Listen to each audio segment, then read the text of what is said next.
Another episode here of Getting There with Goz, talking to media members, coaches, athletes, business owners, and more. A fun episode today on the way as always.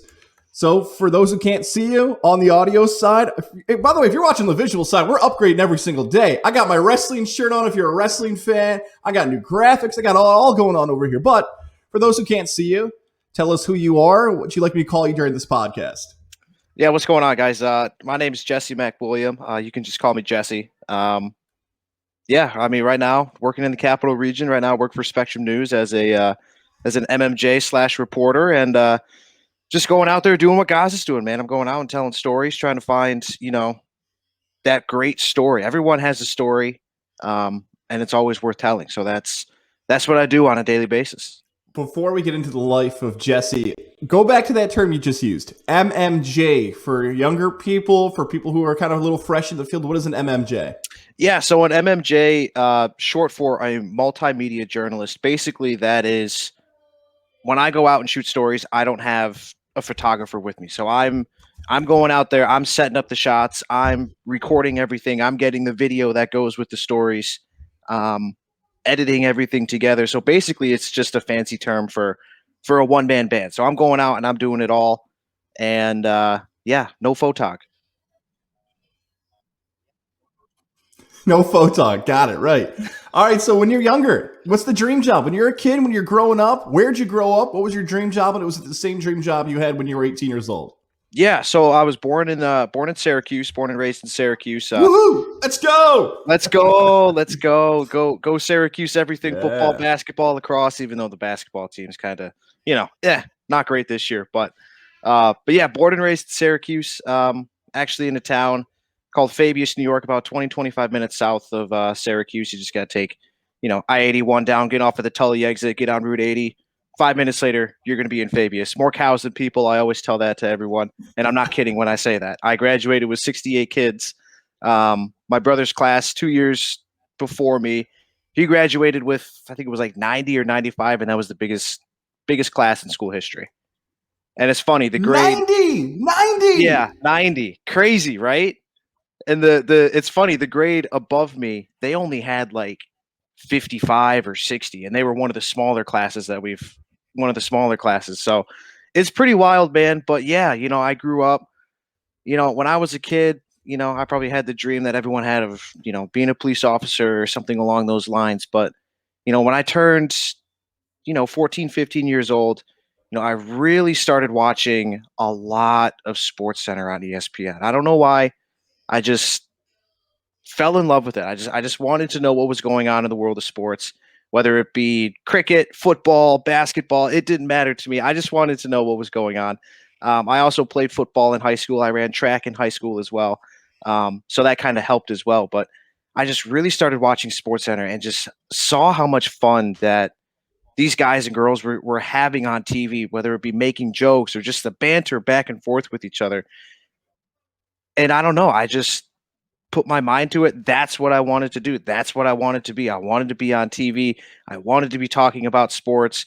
It doesn't have to be sports, but I would prefer it to be sports. I think I'm, pretty good, pretty knowledgeable when it comes to this now. But yeah, I just wanted to tell highlights. I wanted to tell the stories. I just wanted to be in the locations and say, hey, I'm at the Super Bowl, or I'm at the Rose Bowl, or I'm at the Cotton Bowl. I'm somewhere. I'm at the the College World Series. Like, I just want to be that person who's there on the ground, seeing this stuff happen and reporting on it. And it's just kind of evolved from there. And now it's a passion. Was there a certain SportsCenter anchor or a reporter? Was there somebody you looked up to and said, you know what, that's the guy or that's the girl that I want to be? Like, that is my role model when I continue on through this career journey. Yeah, believe it or not, I would probably say, Steve Levy was the guy that when he was on SportsCenter, now he does the Monday Night Football play-by-play, but he was the guy who had a lot of fun up there. I mean, even the guys on the West Coast, I'm forgetting their names. Neil Everett and Stan Yeah, those guys. I love those guys too. Those guys are, hysterical. If you ever up at 10:30 at night on a Saturday, just turn on ESPN. You'll see those guys, and it's hysterical. Those guys are awesome. But yeah, I mean, for me, I would say Steve Levy was kind of the guy that, he was very professional in what he did.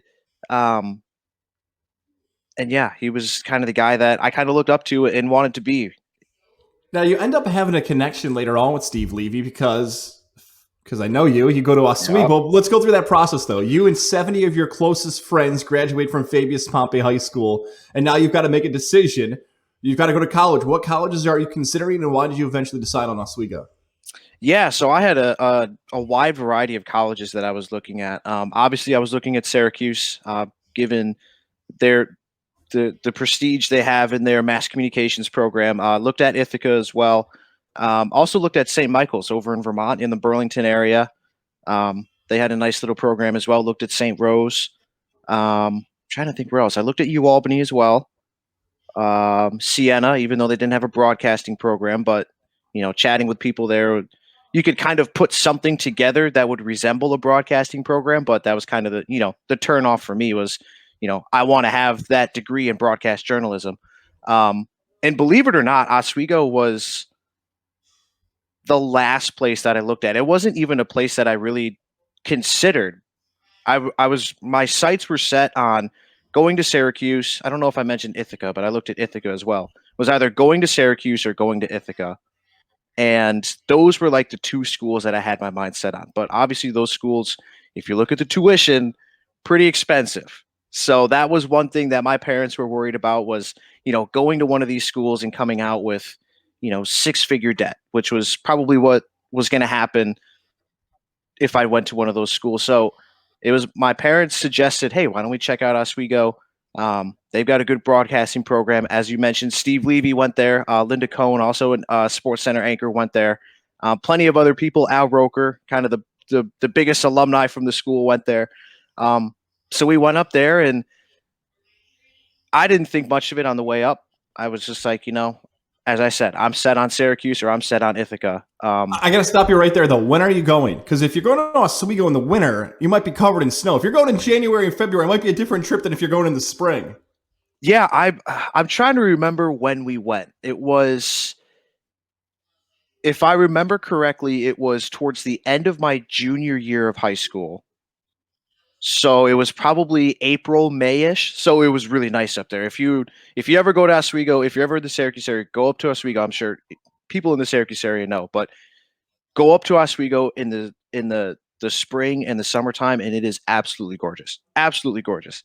But yeah, I went up there then. Didn't think much of it. Took the tour, met some of the people, and I fell in love. I fell in love with the place. And on the way back down, I was telling my parents, like, I kind of want to go to Oswego now. And they were like, "Oh, that's a good choice for you financially, and I think it's going to be a really good school for you to go to." So I decided to go to Oswego. Spent 4 years there, some of the best 4 years of my life. Got involved with WTOP, the TV station up there. First 2 years, I spent behind the scenes, learning what it was like.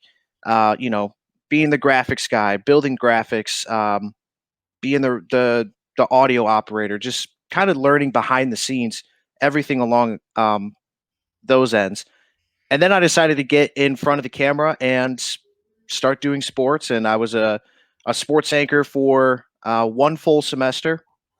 And then just for the heck of it, I decided to try out being a reporter for the TV station as well up there. And just, turning a weekly package every single week, and just kind of wanted to get a feel for everything. I knew sports was going to be my ultimate passion. So yeah, I mean, some of the best 4 years of my life. I played 3 years of Oswego rugby too. Won 2 state championships. I actually got the shirt on, but I won't stand up and take it off. We won. We won 2 state championships. Played in 2 national tournaments as well. Met some great people there. People that I'll know for the rest of my life, and whenever I see them, it'll always be a good time. So Oswego was probably the best choice that I made early on in my broadcasting career, for sure. Let me go back to something you mentioned, though, because you mentioned the first 2 years you were behind the scenes, you were doing graphics. Was that because you weren't sure if you wanted to be in front of the camera or behind the camera? Was it a clearance thing? We've talked to other broadcasters who sometimes say you have to put out tape and demo stuff and find out, okay, you're going to be on the air. Why was the first 2 years behind the scenes and not in front of the camera? Yeah, I mean, I think you hit the nail right on the head there. I don't think I was exactly sure I mean, I know growing up watching the guys on SportsCenter, that's what I wanted to do, but I don't know. I guess you could say I was kind of scared to go out there for the first time and put myself out there and be that on air personality. So I guess for me it was a combination of being a little bit timid at first and also wanting to, as I said, learn everything there is to know about a TV station behind the scenes, in front of the camera. I just kind of wanted to soak up every little bit of information that I could.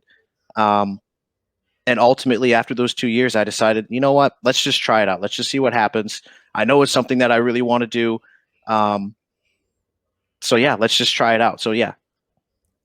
Those nerves, though, that timidness, that shyness, however we want to describe it, I feel like there's so many people, whether it's your friends or your fellow colleagues who have done something else, that seems like a lot of times the biggest obstacle to overcome in this field, where you feel like, oh my God, everybody's listening to me right now. Oh my God, everybody's judging me. They're going to go.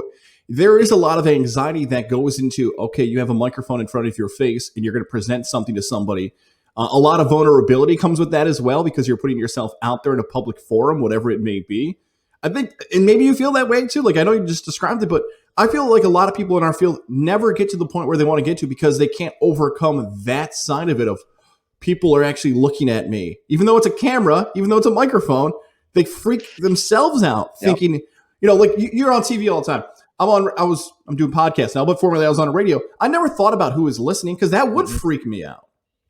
Yeah, I mean, yeah, obviously, whether it be radio, broadcast, television, getting in front of the camera is the most nerve-wracking thing that you can do, at least for the first time. After a lot of repetition, it just becomes second nature. It just becomes, okay, there's the camera, there's the teleprompter, there's the words I got to read. It just becomes second nature at that point. But yeah, getting on camera for the first time is absolutely terrifying, but it's something that you're going to have to overcome, whether it be radio, whether it be TV. You just have to go out there.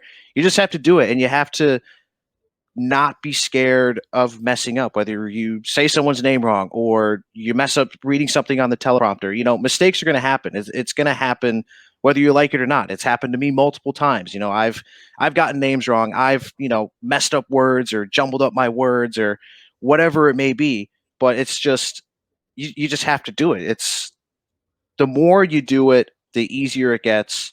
And it just becomes second nature. I have people come up to me, whether it be friends or family, and they say the same thing. They're like, "Oh, what's it like being in front of the camera? Is it terrifying?" And it's like, yeah, at the beginning, it absolutely is because I don't know who's watching. It's I'm being broadcast to, for example, here in the capital region, there's 600,000 some odd households or 600,000 people that live in this area. Any one of them could be watching. They all could be watching for all I know. I have no idea who's watching.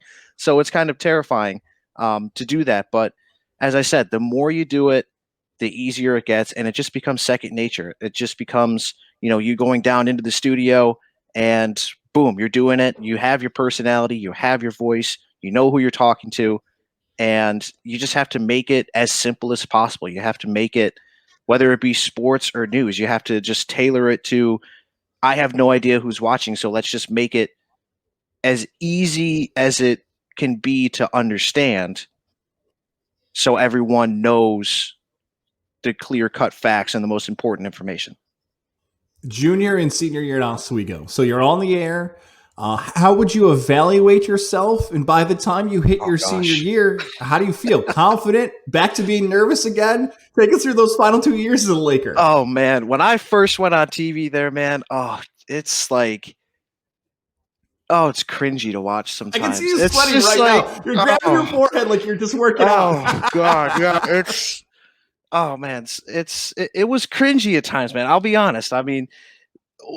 Whether it be, the first time you ever do anything, when you look back 5-6 years after you do it, you're just going to be like, oh God, like, man, I really should have gotten a haircut, or man, I really should have shaved, or like, man, that tie and shirt combo, not really working out, man. But yeah, I mean, I just had a lot of fun. I mean, looking back on it now, like, yeah, there is a lot to critique and a lot to learn from, but as I said, the first couple of times I did it, it was cringy. I'd come back to my off-campus apartment, and my then fiance, now wife, would be, "Oh, you look so good," and I was like, "Oh, gee, thanks. Like, let me go back and watch it real quick." And I'd watch it, and I'd be like, "Oh God, that was terrible. Oh God, that was terrible. What am I saying? Like, oh, like that highlight was like super monotone. Like, come on, bring the energy, man." But yeah, I mean, when I first started off, as I said, it was, I thought I was doing great. Looking back on it now, it was kind of cringy, but I mean, I put some good stuff together. For the demo reel for future employment. I also had an internship at CNY Central. For those who don't live in the Syracuse area, that is a CBS, NBC, and CW affiliate. They do a lot of work, a lot of great people who work there. I will always be thankful for sports director Nico Tamarian there giving me the opportunity to work with them for over a year. They also got me some repetitions on camera as well, gave me some critiques. But yeah, I'll always be thankful for them for helping me out. But yeah, I mean, working with them and working with the TV station, I mean, I put together what I thought was some pretty decent stuff, and it ultimately landed a job 3 months out of college. Whoa, 3 months out of college, like basically to enjoy the summer. Then in the fall, you're going into this. What is this job? How'd you land the interview? Where is it? Break us 3 months, man. That's really good. Yeah, so in this business, for whoever's listening, just brace yourself for rejection or brace yourself for people ghosting you. I probably applied to, I don't know, 30, 40 TV stations all across the country. It didn't matter where it was. I didn't care if I was in Montana or Nevada or Pennsylvania, wherever it may be. You just have to brace yourself for people not answering your phone calls, not answering your emails, or people just saying, no, we're not going to, move forward with you in the interview process. So I applied to places all across the country. Um, I thought 3 months was a long time to get a job right out of college because I had some friends who, last couple of weeks while we were seniors had already had stuff lined up. A couple of my friends had, TV gigs, and I was like, man, like I don't have anything yet. Like I'm starting to freak out.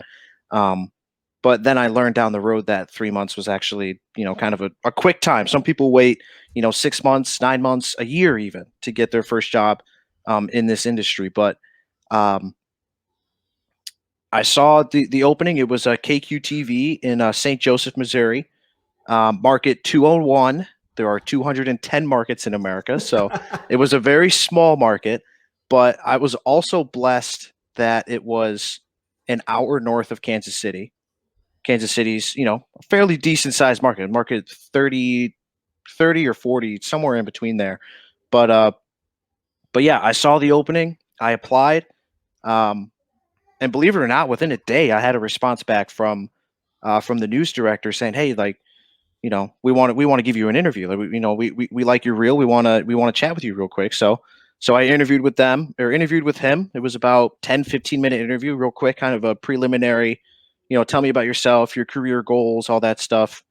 Then I met with the sports director for it was about half hour to an hour, um, and then that was early on in the week. It was like one of the last weeks of August, one of the first weeks of September. Um, and then by the end of that week, they had called me back and said, we want to offer you the job. And, I took it. Being in this industry, another thing that, I want people to know is your first job out of college, whether it be radio, television, print, wherever, you can't be picky with it. You can't, you know, oh, I don't want to work in St. Joseph, Missouri. I don't want to work somewhere. It's like, no, like you kind of go where the first job is because that's your in. That's, you get your foot in the door, you put out good work, then you can be a little picky. So yeah, worked for KQTV about an hour north of Kansas City, as I said, was blessed to cover professional sports as, in my first job out of college. I covered the Chiefs, I covered the Royals. We had two Division II football teams in our viewing area. One of them, Northwest Missouri State, was what I like to call the Alabama of Division II. They were winning national championships on a regular basis. They were going 15-0 and demolishing teams en route to national championships. And I covered my first year when I was there, within 3 months, I was covering a Division II National Football Championship. I had been to 4 or 5 Kansas City Chiefs games. It was great. It was an absolutely incredible place to work and incredible place to get my foot in the door. Now, timeline wise, this is before the Chiefs go to the Super Bowl and Mahomes is there, and it's also you just missed the Royals winning the World Series? Yeah, so the Royals had just gone to their back-to-back World Series appearances in, 2014 and 2015. Yep. I arrived there in 2016, so they were kind of tearing down that team and kind of rebuilding, and unfortunately still are rebuilding for that organization. And for the Chiefs, this is all in 2016, the fall of 2016. So Alex Smith was still there. Patrick Mahomes was not on the team yet. He was drafted a year after I was there.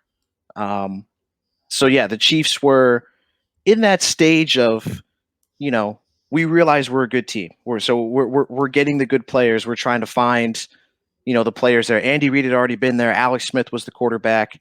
I think Jamal Charles was still there, if I remember correctly.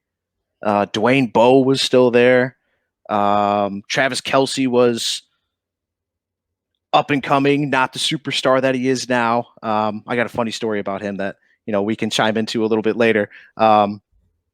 But yeah, I mean, the Chiefs, they knew they were good, but they were still trying to figure out their path in the AFC. I mean, the Patriots were still good, the Steelers were good, but I mean, they were a top tier team. I mean, they had won the AFC West. I mean, they've won it like 6 years in a row, and they were kind of starting that streak when I was there, and yeah, I mean, it was fun. It was a hell of a time. I'm going to be thinking about the Kelce story for the rest of the podcast. I'm going to have you give it to me now. Like I can't even tease it. I don't even want to wait. Give me this Kelce story. All right. So it was the second season I was covering them. So kind of near the tail end of my journey with KQTV.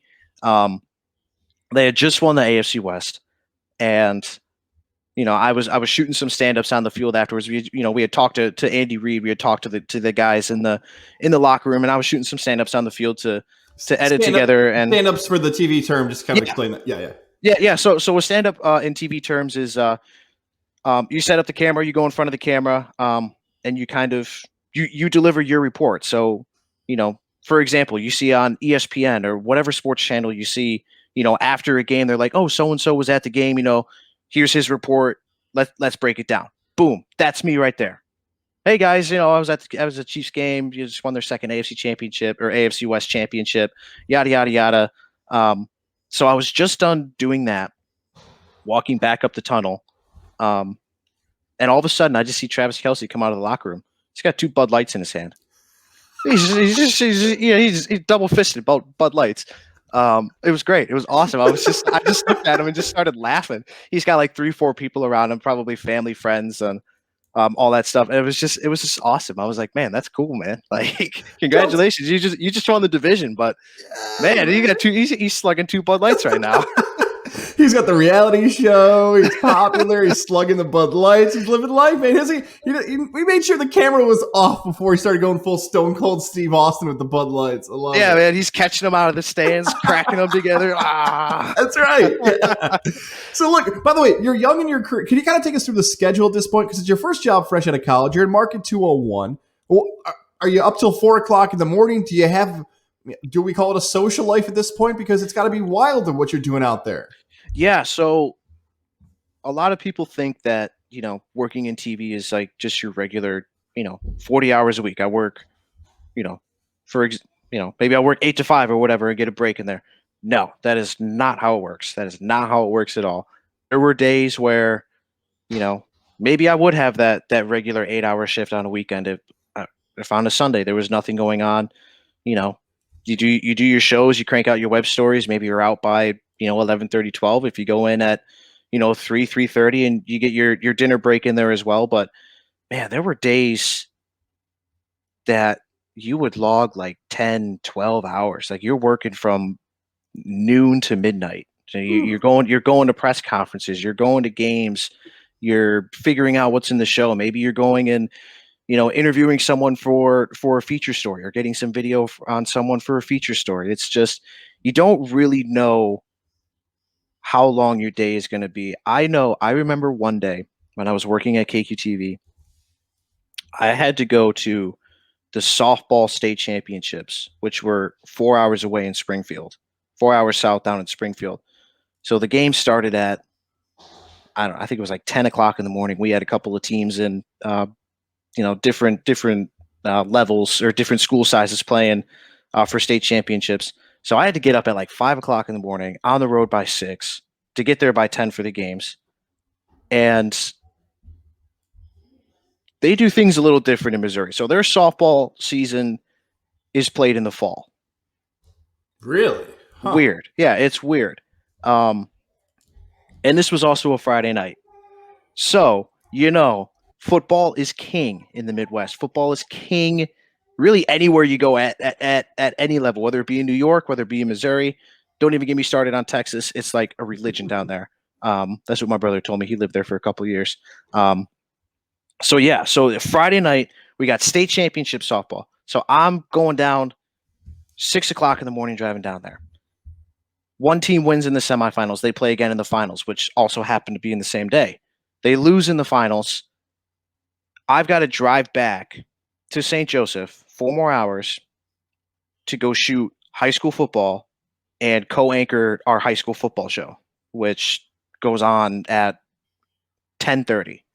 So I put in, it was like the longest day of my life. It was like 16 hours. It was terrible. I was exhausted. And 8 of that was just driving. Think about that, though. 8 hours of driving, a 16-hour day. Jesse, how much actually got on TV? 3 minutes? For 4 minutes? How much was the actual footage you actually were able to roll? Yeah, so usually what we did was for, because we had a 10 o'clock show. So sports was abbreviated in that 10 o'clock show on Fridays before we would get into our Friday football show. Usually, we would kind of tease some of the highlights. So we'd be like, oh, hey, we got one school A playing school B, check out this really sweet play. You'll have to tune in about 10 minutes to see the full highlights from the game.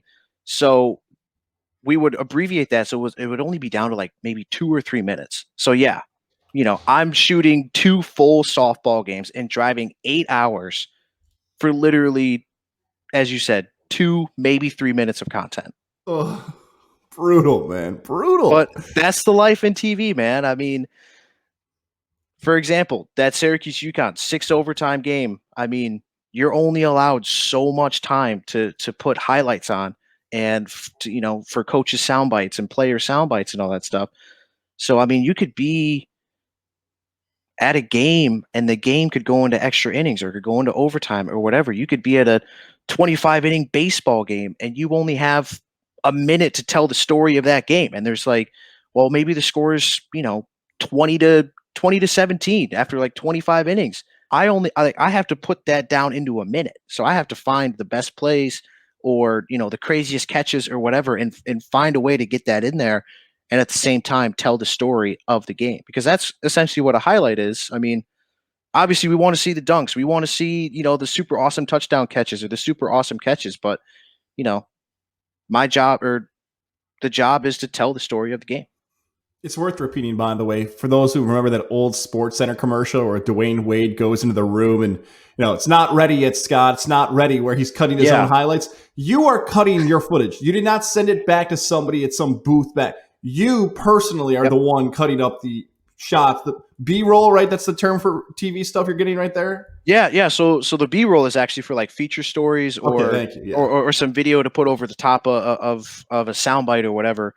But yeah, man, I mean, we're cutting our own stuff. Maybe there was a time where, I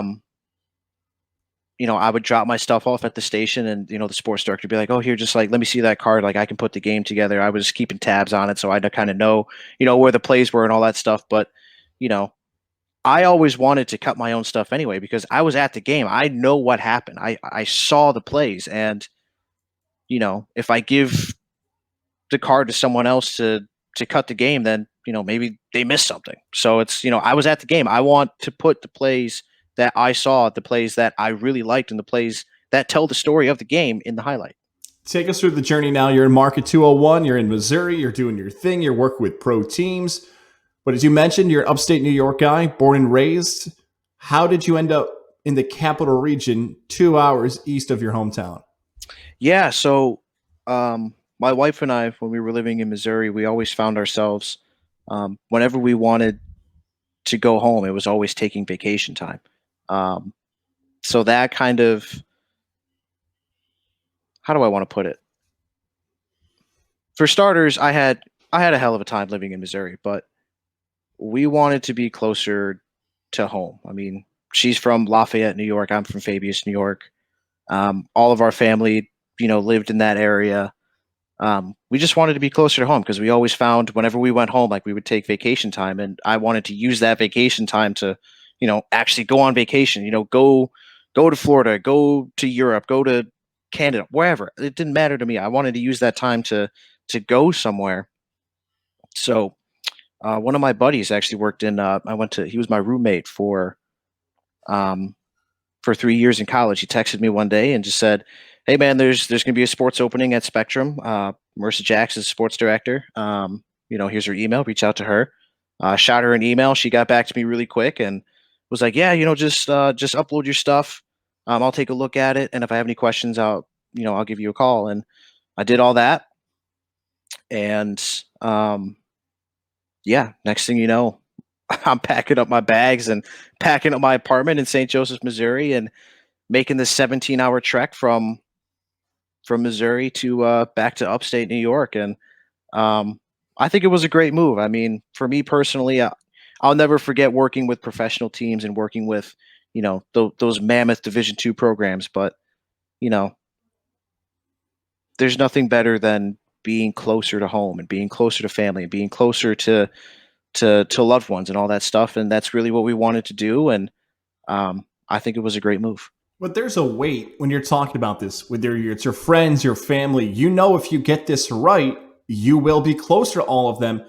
But this, and maybe I'm wrong, this interview with Marissa could have been the most pressure you were under in your career because if you miss this is, for lack of a better phrase, you're stuck in Missouri. Like you're not going back to upstate New York. Because if you don't get this right, all those things that you and your wife were trying to do to be connected with the family, be connected with things you're familiar with, aren't going to happen if you don't get this interview right. Did it feel like the most pressure you were under in your career at that point for this interview? Yeah, I mean, there was a lot of pressure for sure. I mean, I know my wife really wanted to get back to the area. I kind of wanted to get back to the area as well. So yeah, I mean, there was a lot of pressure to go out there and in these interviews and really nail it, really hit the nail on the head, and really put my best stuff in the demo tape to send to them as well. And yeah, it was a lot of pressure to say the least. I mean, I remember, you're doing the interview. It wasn't in person because it was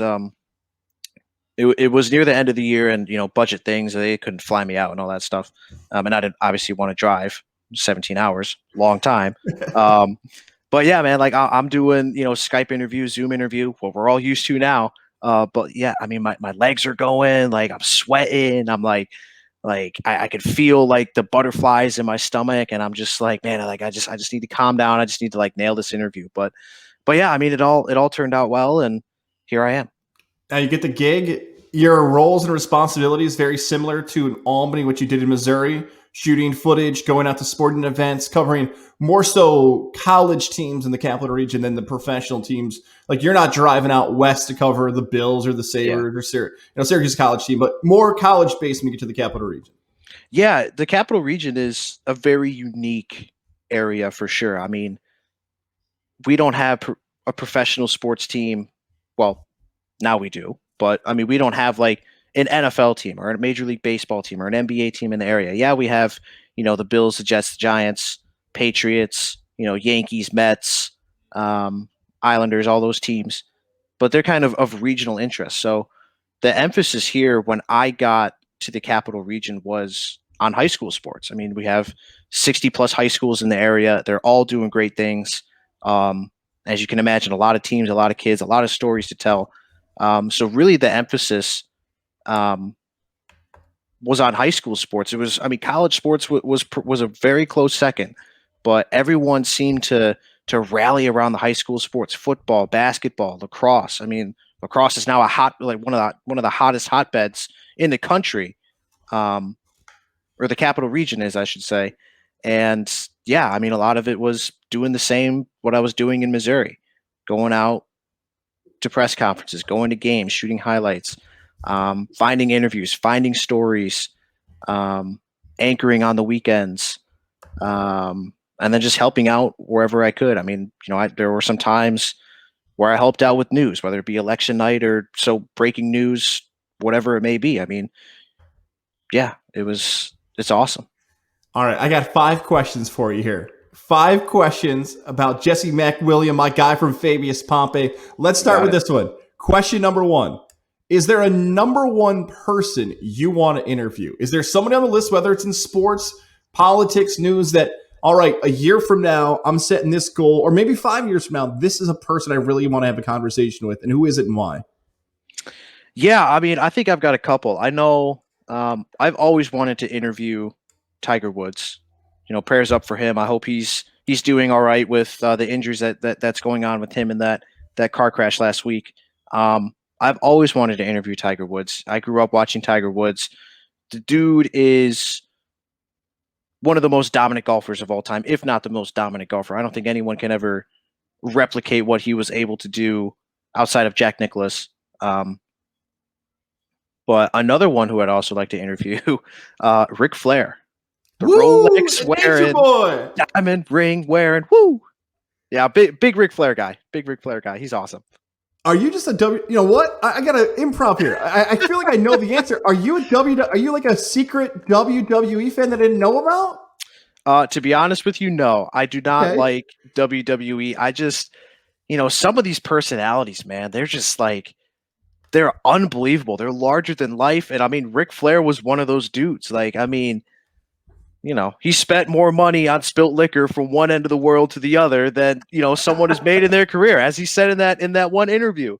I mean, it's just like some of the things these guys say and some of the things they do. It's just like, it's unbelievable. I mean, you got Macho Man Randy Savage, the cream of the crop. Like, he's pulling the little creamers. Yeah. He's pulled the little creamers out of his hand. It's just like some of these things. It's just like, is this really happening right now? Like some of these personalities are just, they're just wild. They're just awesome. And it's just like, I would love to just go one-on-one, just sit down in a room with them and just chat with them, whether it be, their career, their personal life, whatever it may be, just sit down and talk with them and just, learn more about them. The Nature Boy. I know that was only about 90 minutes. I feel like it could have been 5 hours. We could have had so many more Nature Boy stories. Oh my God. We sure could. I'll send you a picture of the time I met Ric Flair. Oh, you met him? Dude, I met him. I met him. I met him at a Syracuse Crunch game. My buddy, shout out to Mike Camp. He goes, "Hey, Nate, where's the party at tonight?" And he goes, "You guys tell me." I'm like, "Oh my God." Nate might come out with this. Of course he didn't. But the fact that one of my friends had the stones to ask Ric Flair, "Where's the party tonight?" was an amazing moment. All right, biggest mistake, whether it be in television, maybe it's back in Oswego, that somebody listening can say, okay, Jesse told me don't do this, and I didn't realize I couldn't do that. Yeah, biggest mistake. Besides coming on this podcast.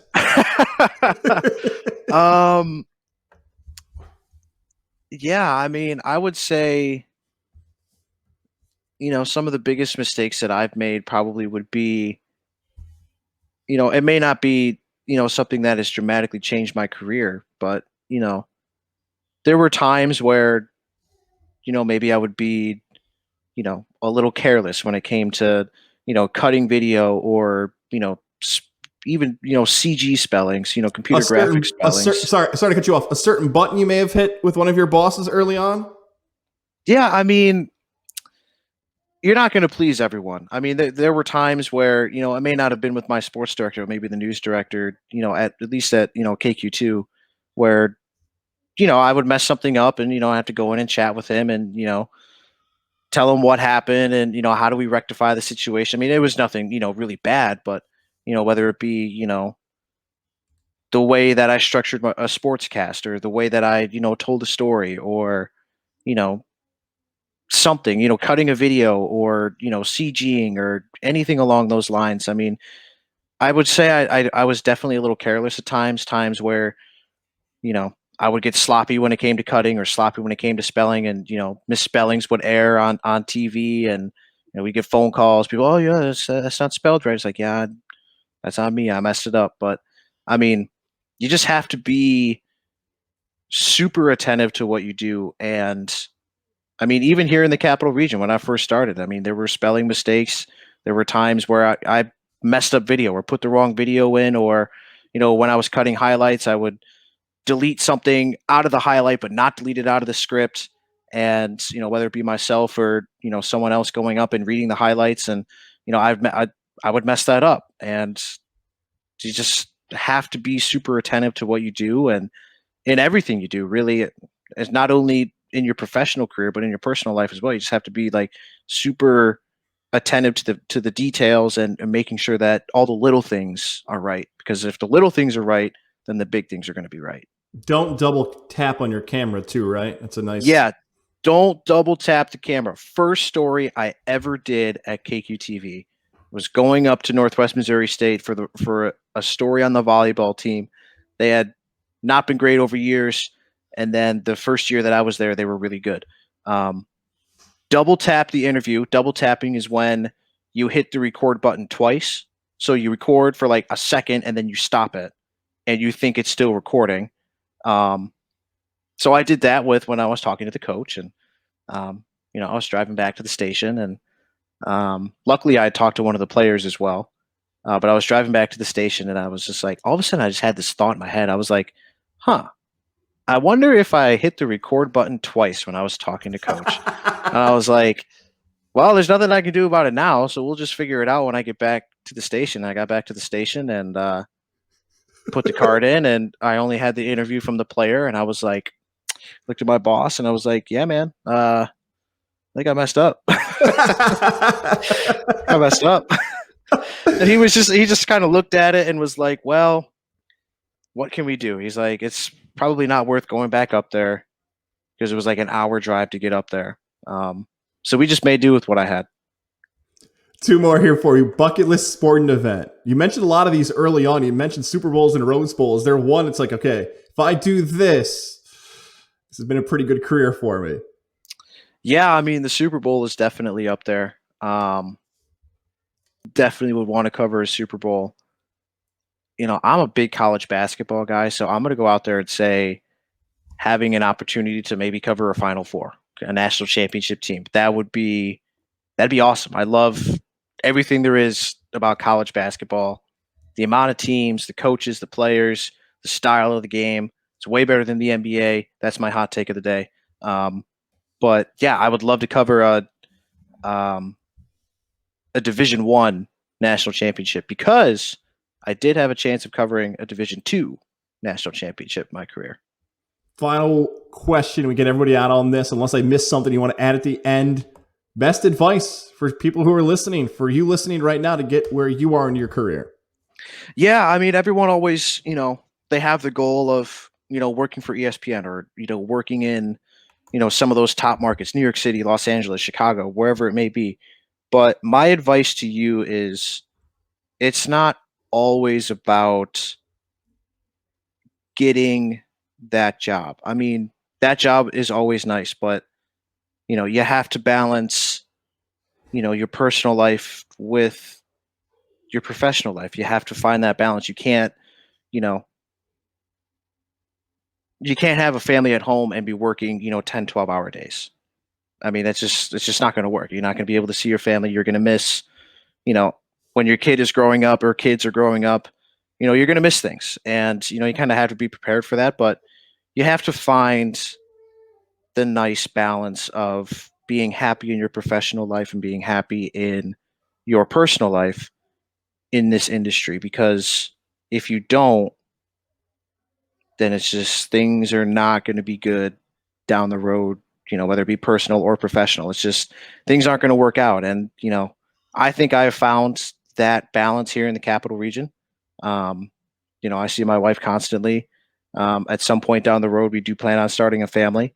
But yeah, that's my advice. I mean, getting those high end jobs and getting, that going out and, being well known. Yeah, that's awesome. And, that's really cool. People come up to you, hey, you're the sports guy for whatever. Yeah, that's awesome. But you have to balance your personal life as well. And that's something that I will always stress.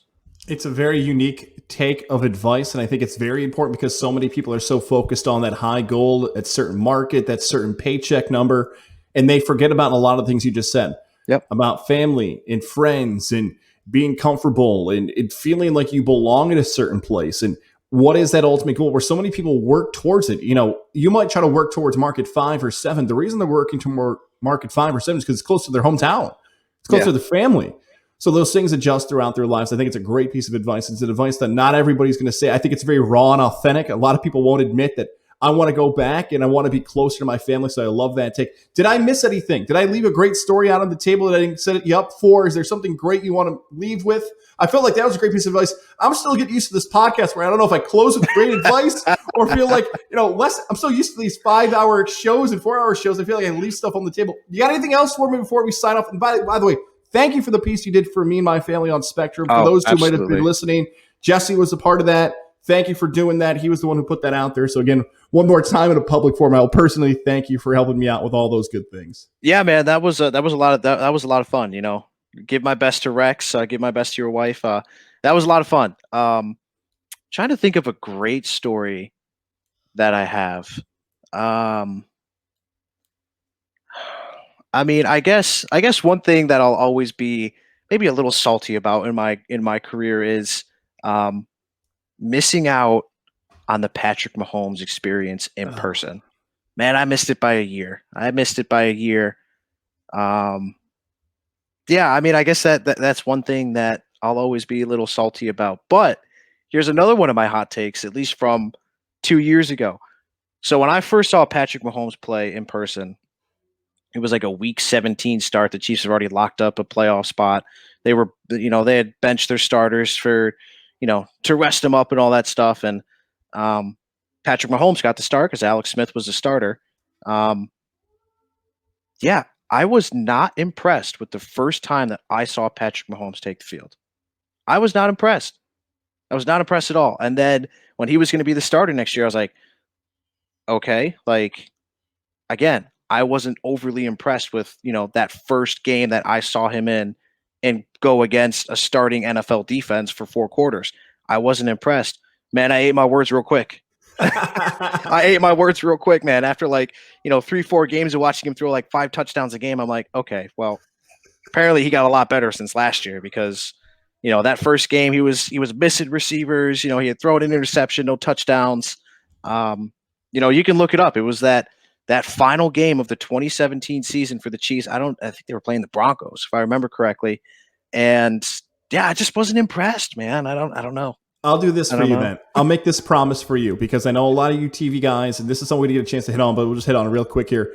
A lot of people in TV may get frustrated because their cast is so small. They really never get to give opinions and takes and everything else that you want to get the news and get out. So I'll do this. In the future, you'll come back, hopefully, co-host a sports-heavy episode with me, 30 to 45 minutes. We'll give takes, we'll give predictions, we'll give all that stuff. So you can redeem yourself here on Getting There with Gaz with better takes than Pat Mahomes is. I love it. Patrick Mahomes is a bum. No, Jesse MacWilliam is coming back. He's got better takes. That will be my promise. I'll leave the door open for you to come on for a sports-heavy episode, all right? Yeah, absolutely. I mean, yeah, that's another thing, in this world that, when you're working at a local television station, it's not, you can't be Stephen A. Smith. You can't go out there and say, oh, he's trash or this team is terrible or anything like that. Because you're going to burn bridges with coaches. And that's one thing you don't want to do in any industry. Luckily Stephen A. Smith is, got that personality where he can get away with it. But yeah, I mean, when you work in local television, it's, it's about telling the facts, what's happening with this team. Yeah, you can get, you can dive into some takes a little bit here and there, but for people who think that working for a local sports or for a local TV station in Albany or Syracuse or Buffalo, wherever it may be, you're not going to be Stephen A. Smith. You can't go out there and just have these hot takes. You got to go out there. You got to report on the team, what's going on with the team, the players, the coaches, all that stuff. And yeah, you can have your own takes, but it's not something that, should make its way on the TV airwaves. Well, Jesse, I appreciate the time. I know it was short notice. I had all these things that are moving around. When I talked to you a couple weeks ago, I'm like, hey, a couple months will get you on. I'm like, do you have time today? So I appreciate you on the short notice hopping on. Thank you so much. We'll be talking again very soon on a future episode. Yeah, man. Let me know when you want me to come back on, and yeah, we can do that 30-minute talk show and just hot takes left and right. I would love it. We're gonna burn up upstate New York. All right, man. I'll catch you later. All right, man.